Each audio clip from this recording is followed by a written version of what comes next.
ॐ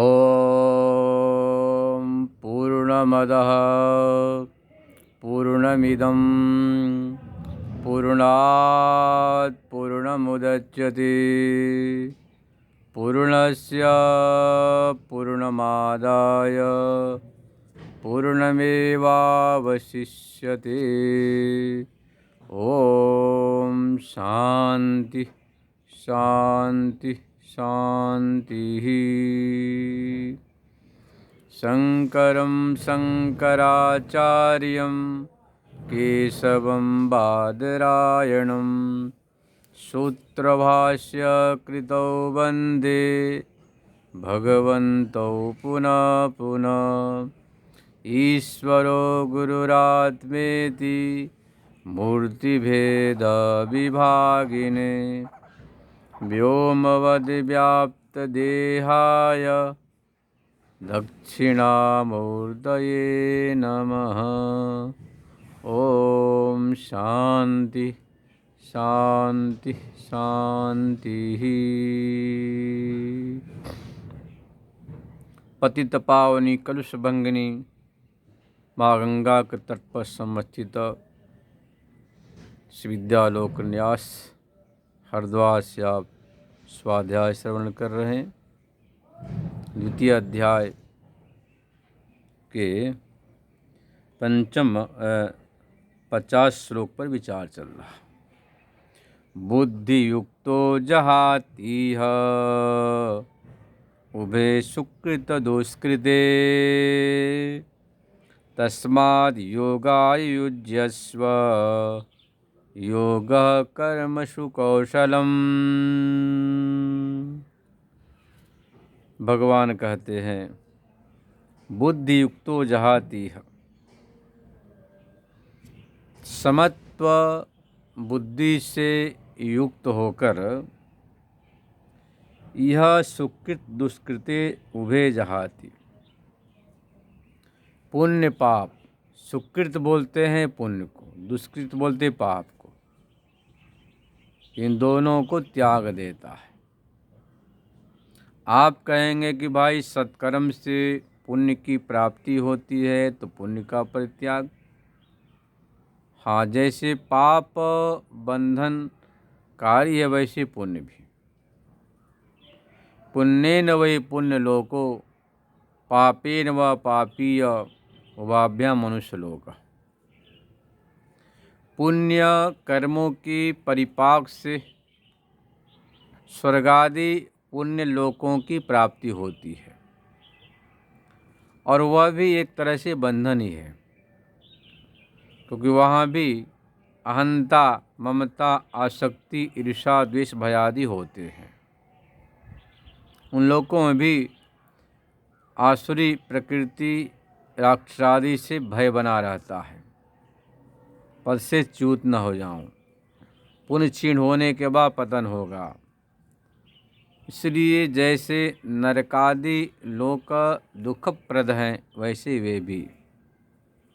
इसलिए कह दिया कि उभे जहाती, पुण्य पाप दोनों को त्याग करके, जैसे सांप अपनी केचुली को छोड़कर मुक्त हो जाता है, ऐसे ही पुण्य पाप को छोड़ करके वह समत्व बुद्धि को उपलब्ध होता है। यहाँ समत्व बुद्धि के फल को बता रहे कि बुद्धि युक्तो जहातीय उभे सुकृत दुष्कृते, मतलब कि सत्व शुद्धि के द्वारा, अंतःकरण शुद्धि के द्वारा उस अपने स्वरूप को उपलब्ध कर लेता है। यह जो बुद्धि युक्त है, समत्व योग है, उसका फल है कि पाप पुण्य से छुटकारा। क्योंकि शास्त्र कहता है ज्ञानम उत्पद्यते पुंसाम क्षयात् पापस्य कर्मणः ना भुक्तम क्षीयते कर्म कल्पकोटि शतैरपि। मनुष्य के चित्त में ज्ञान तभी उत्पन्न होता है जब आपके पापात्मक पुण्यात्मक कर्म क्षीण हो जाते हैं। ज्ञानम उत्पयते पुंसम क्षयात पापस्य कर्मणः। तो यहाँ पर जब जीवन में समत्व बुद्धि में आप आरूढ़ हो जाते हैं, समत्व बुद्धि की उपलब्धि हो जाती है, तो पाप पुण्य से छुटकारा पाकर चित्त की शुद्धि होती है और चित्त शुद्ध हो जाने के बाद स्वयं प्रकाश ज्ञान का अनुभव होने लग जाता है। तस्माद् योगा युज्यस्व, इसलिए योगा का अर्थ करते हैं आचार्य भाष्यकार भगवान शंकराचार्य जी समत्व बुद्धि अर्थ। तो समत्व बुद्धि के लिए युज्यस्व का अर्थ प्रयत्न करो। योग कर्म सु कौशलम, यह जो योग है यही कर्मों में कौशल है। कौशल मतलब मंगल। जीवन में यदि आप समत्व बुद्धि रूपी योग में आरूढ़ हो गए तो आपने कर्मों की कुशलता के राज को समझ लिया, क्योंकि योग ही कर्मों में कौशल है। मंगल यह बात बता दिया। आचार्य लिखते हैं भाष्य, तद्धि कौशलम यद्बंधन स्वभावान्यपि कर्माणि समत्बुद्ध्या स्वभावा निवर्तन्ते तस्मात् समत्बुद्धियुक्तो भव इत्यत्वम्। वही कुशलता है जो बंधन स्वभाव वाले जो कर्म हैं उन कर्मों को समत्बुद्धि के द्वारा उनका बंधन स्वभाव है उससे छुटकारा पा जाना।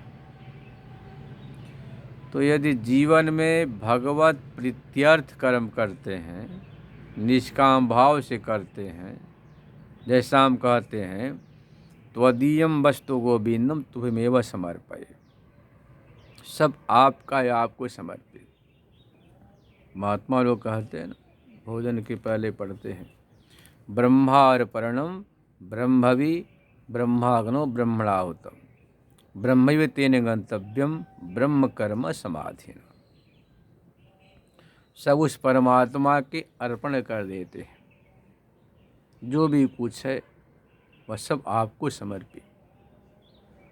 सब ब्रह्मी है, उससे अतिरिक्त कुछ भी नहीं है। ब्रह्मार्पणम ब्रह्मवि ब्रह्माग्नो, ब्रह्म अग्नि है, ब्रह्मैव तेन गंतव्य ब्रह्म कर्म समाधिना।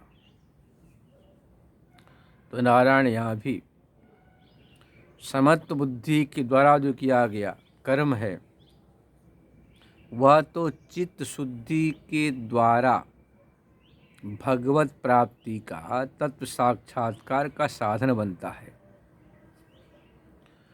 और जो कर्म आप अज्ञान से अहंता से करते हैं, अहंता मतलब अपने अहंकार के पोषण के लिए लोग हमारी वाहवाही करे, जय जयकारी करे कि बहुत अच्छा काम किया,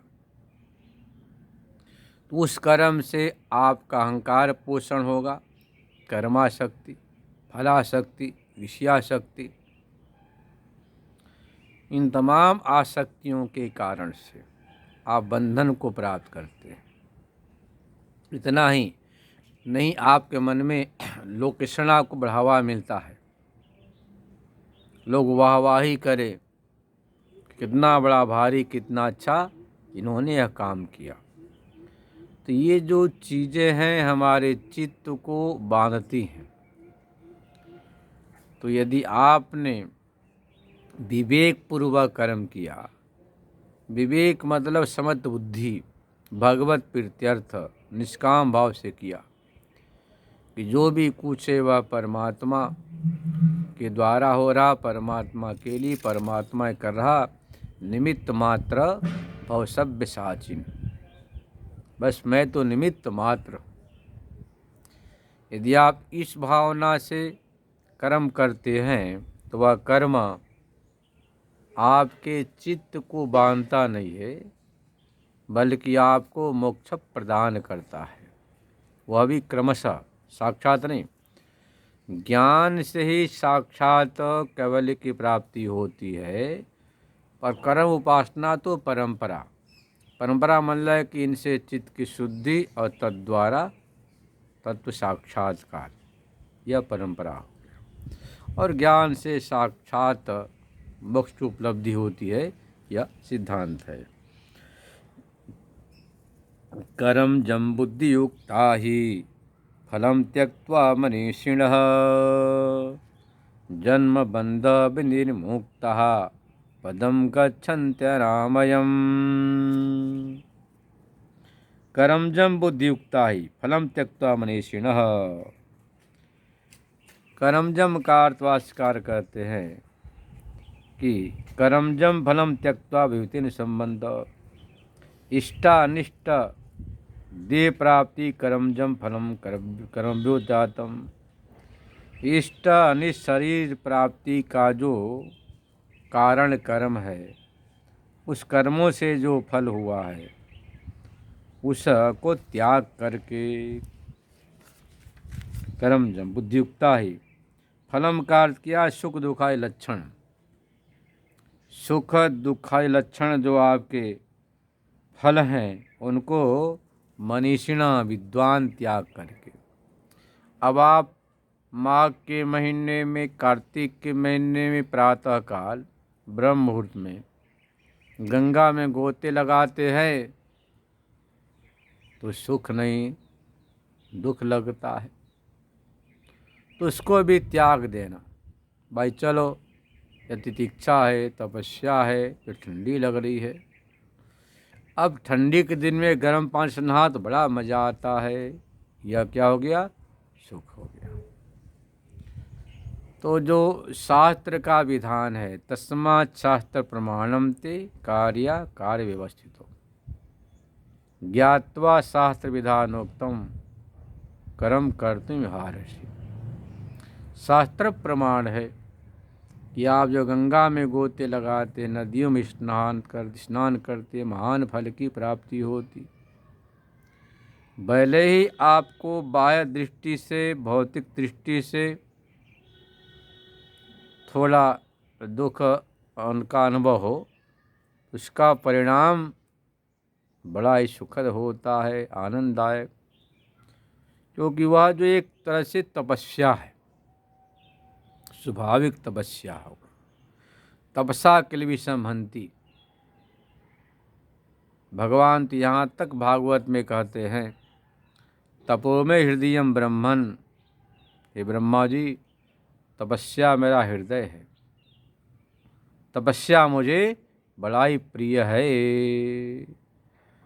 ये सुख दुख है, इसको त्यागना। कि भाई ठंडी के दिन में गंगा में नहाने से बड़ा तकलीफ होती, दुख होती, ठंडी लगती, परेशानी होती, यह जो दुख, और गर्मी में गोता लगाने से बड़ा आनंद आता है। इन दोनों को छोड़कर ममेदम कर्तव्यम, मेरा कर्तव्य है, मैं मनुष्य हूँ, इसलिए ब्रह्म मुहूर्त में उठना और स्नान करना, ध्यान करना, देवार्चन करना, स्वाध्याय करना, ममेदम कर्तव्य, मेरा कर्तव्य है। यदि आप कर्तव्य बुद्धि से अनुष्ठान करते हैं तो चित्त शुद्ध करके परमात्मा की प्राप्ति का साधन बन जाता है। और यदि आप उसी में ध्यायमान से करते हैं कि लोग वाहवाही करें कि बहुत अच्छा है, तो वह बंधन कारक हो जाएगा। बहुत से लोग तपस्या करते देहाभिमान, अभिमान के पोषण के लिए कि बहुत अच्छा इसने तपस्या की, उसको सुनने के बाद बड़ा इन्हें मज़ा आता है कि लोग अच्छे हमें कहते हैं। तो लोकेशना भी नहीं होनी चाहिए कि लोग हमें अच्छा कहें। इसी को यहाँ पर भगवान ने कह दिया कि फलम त्यक्त्वा मनीषिण, जो विद्वान है, ज्ञानी, वो फल को त्याग देते हैं। जन्म बंध विनिर्मुक्ता, जन्मई बंध जन्म बंध तेन विनिर्मुक्ता, यहाँ कर्मधारे समास है।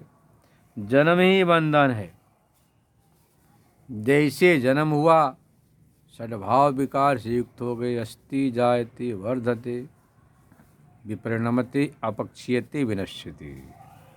तो जन्म बंधन से मुक्त होकर अनामय पद को प्राप्त करता। अनामय मतलब कि आमय बोलते हैं उपद्रव को, सारे उपद्रव से रहित जो परम पद है उस परम पद को उपलब्ध हो जाता है। तो इसके लिए यहाँ विधान कर दिया कि आप समत्त बुद्धि, सर्वत्र समदृष्टि हो, अनुकूलता में भी भगवत दृष्टि, प्रतिकूलता में भगवत दृष्टि, अनुकूलता से राग न करे, प्रतिकूलता से द्वेष न हो, इसी का नाम समत्व बुद्धि। कई बार हमारे जीवन में यह होता है कि अनुकूल परिस्थितियाँ आती है, जब अनुकूलता आता है तो बड़े हम फूल के कुप्पा हो जाते हैं, अब प्रतिकूलता आने पर बड़े दुखी हो जाते हैं, भगवान को कोसने लग जाते हैं। यह नहीं होना चाहिए। जो भी हो रहा अनुकूलता प्रतिकूलता सब परमात्मा की इच्छा। जब इस प्रकार की भावना होगी, अनुकूल में राग बुद्धि नहीं, प्रतिकूल में द्वेष बुद्धि नहीं, तो आप समत्व बुद्धि में आरूढ़ हो जाएंगे। ये समत्व बुद्धि से जो कर्म किया जाता है वह लोकद्वय का साधन बन जाता है। और लोक नहीं चाहते हैं तो चित्त शुद्धि के द्वारा तत्व साक्षात्कार का यह समझो कि कारण बनता है। इसलिए भगवान इसके पहले बताया था, योगस्थ कुरु कर्माणि संगम त्यक्त्वा धनंजय। कर्म तो करना है पर योगस्थ होकर। योगस्थ मतलब कि जैसे कोई आज के ज़माने का आदमी काम करता है, व्यापार कारोबार करता है, तो धनस्थ होता है। वह बेचारा भूखे प्यास पेट है, प्यासा है, देर रात नींद भी सता रही, तमाम बाधाओं को सहता है। किस लिए? धनस्थ होकर के चलो भाई धन तो मिलेगा। अपमान हो रहा तो क्या फर्क पड़ता, अपमान तो शरीर को छू नहीं रहा, किसी ने गाली दे दिया, तिरस्कार कर दिया, उपेक्षा कर दिया, तो क्या फर्क पड़ना, धन तो मिल रहा ना। इतना धनस्थ है कि अपमान, निंदा, प्रतिकूलता, निद्रा, भूख प्यास, सर्दी गर्मी सब सहन करके बड़े मज़े से उसमें लगा रहता है, क्योंकि मालूम है धन मिलेगा।